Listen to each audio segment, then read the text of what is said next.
Hello and welcome to Physics Teacher. In high school, a lot of students have trouble solving circuits in their science electricity unit or in the unit in physics for electricity. So in this tutorial, I'm going to show you the rules for solving both series and parallel circuits and how we can easily do them, and then how we can apply those simple rules to solve a mixed circuit.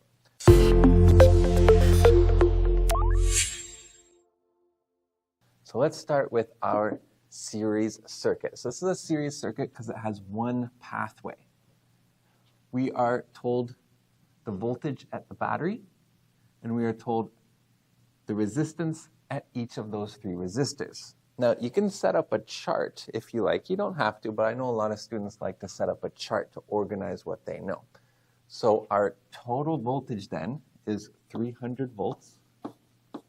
And our resistors for 1, 2, and 3 is 10 ohms, 20 ohms, and 30 ohms. Now for a series circuit, we can figure out the total because how resistance works is it's just the sum of all the resistances in those resistors. So we just add them up, 10 plus 20 plus 30. So we have 60 ohms. So let me write that over here at the battery, so 60 ohms. Now, anytime you have two pieces of information for either the battery or for any resistor, you can solve for the third using Ohm's law. So that's voltage is current times resistance. So in this case, if I want to solve for current, I just rearrange, and I for current is equal to voltage divided by resistance. Right? So for our total, we have 300 divided by 60, which is equal to 5 amps.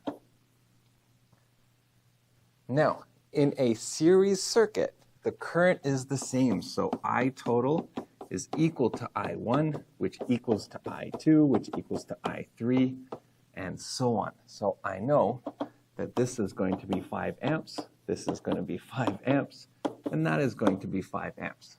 So we've got 5 amps. The current just flows in one direction, the same current all the way through. Only thing left to solve is the voltage. And just as I've shown you before, if you have two pieces of information, you can use Ohm's law to solve for the third. So here we have voltage is equal to current times resistance. So 5 times 10 is 50 volts. 5 times 20, that's 100 volts. And you could do 5 times 30 for the last one. Another way you could figure out the last one is the total voltage in a series circuit is equal to V1 plus V2 plus V3. So if we know the total is 300, and here we have 50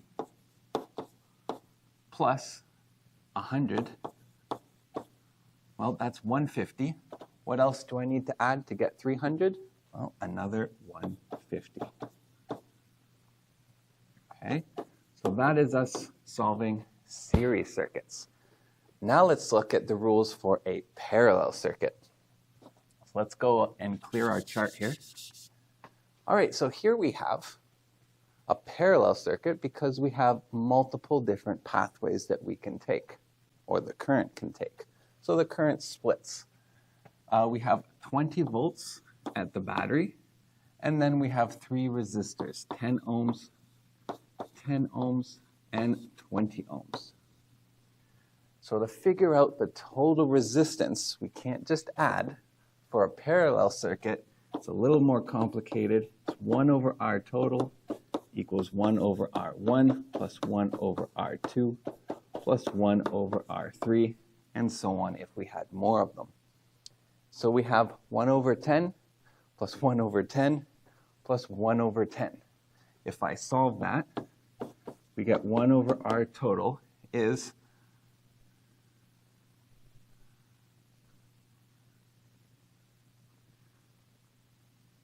equal to 5 over 20.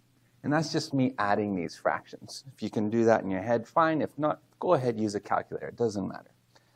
But here's where a lot of students mess up. They forget that equals 1 over R total, and they write R total is equal to 5 over 20.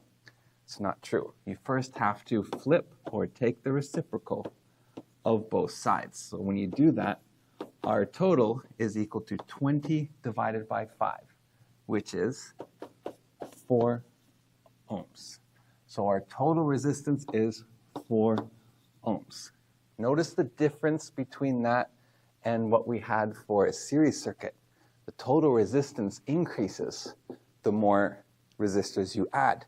But in parallel, the more resistors you add, the total resistance decreases. That's what makes parallel circuits dangerous. All right, let's continue. Now that we have two pieces of information, we can use Ohm's law to find the third. So 20 divided by 4 is, again, 5. All right, coincidence. Again, 5 amps. All right, now, in a parallel circuit, the current is not the same just like it is in series because it splits into 3 pathways here. But what is going to be the same is the voltage. So any electron going through the circuit only goes through one resistor. So the voltage, the total voltage in a parallel circuit is equal to V1, which equals V2, which equals V3. So if that's 20 volts, this will be 20, that will be 20, and this will be 20. So they're all 20 volts.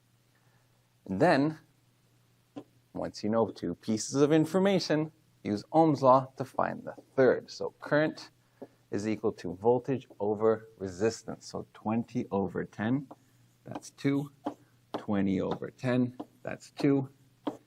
And you could do 20 over 20 to say 1 ohm, but you can also, for a parallel circuit, I total is equal to, because it splits, right? The total splits into 3 parts. So if we take the sum of those 3 parts, we get back the total. So it equals I1 plus I2 plus I3. So 2 plus 2 plus what equals 5? 1 amp. So there we've solved our series and our parallel circuit. Now let's see how we're going to use these same rules to solve a mixed circuit. All right, so here we have a mixed circuit because we have these 3 resistors in parallel, but they're in series with this one. So what rules do I use, parallel or series? Well, to help us, we are going to change that mixed circuit into a simple circuit.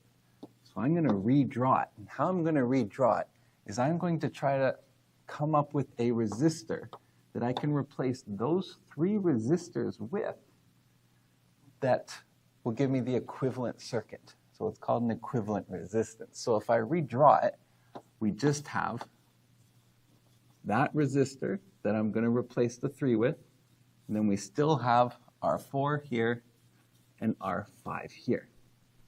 That is a very simple series circuit.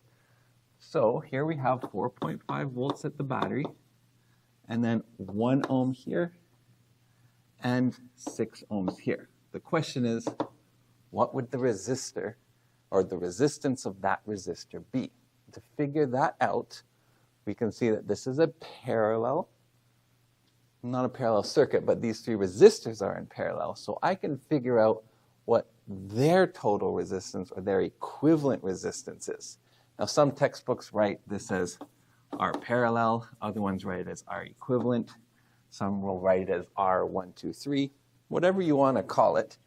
We're going to use the same law for parallel circuits. So 1 over R, I'll call it equivalent, equals 1 over 8 plus 1 over 4 plus 1 over 8.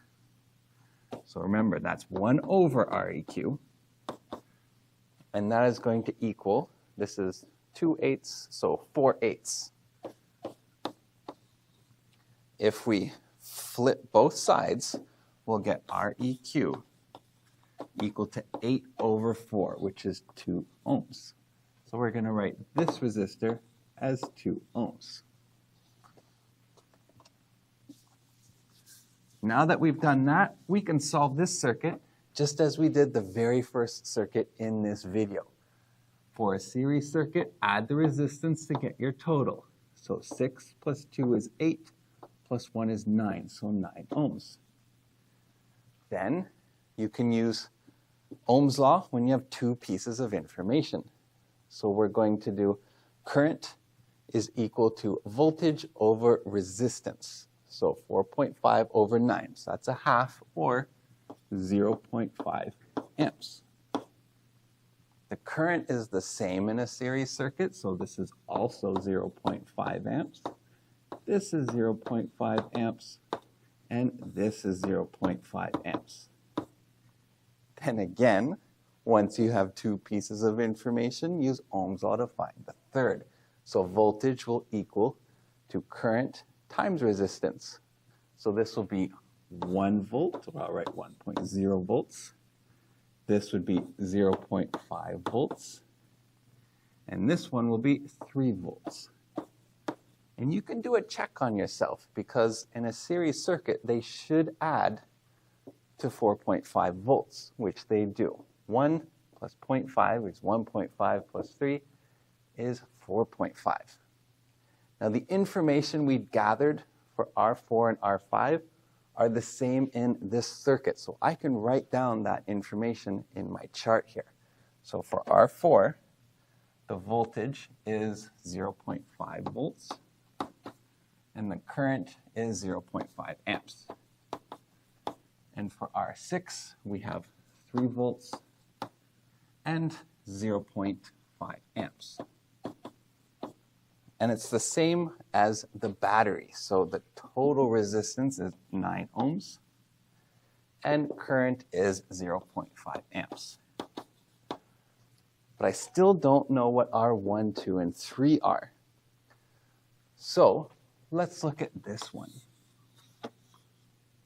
Now that one came from 3 resistors in parallel. If you remember our laws for parallel circuits, the voltages are the same, right? V1 equals V2, which equals V3. So since this is our voltage through that equivalent resistor, it will be the voltage through every single one of these resistors, which are in parallel. So we know that these are all 1 volt, 1 volt, 1 volt.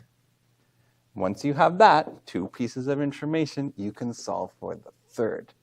Voltage over resistance. So this is 1/8 of an amp. This is 1/4 of an amp, or 0.25. And this is 1/8 of an amp.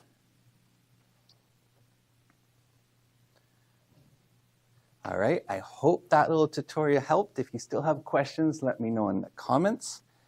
And in the description of the video, you can download my whole course pack I use for grade 11 physics for free. Check out the link. Thanks for watching.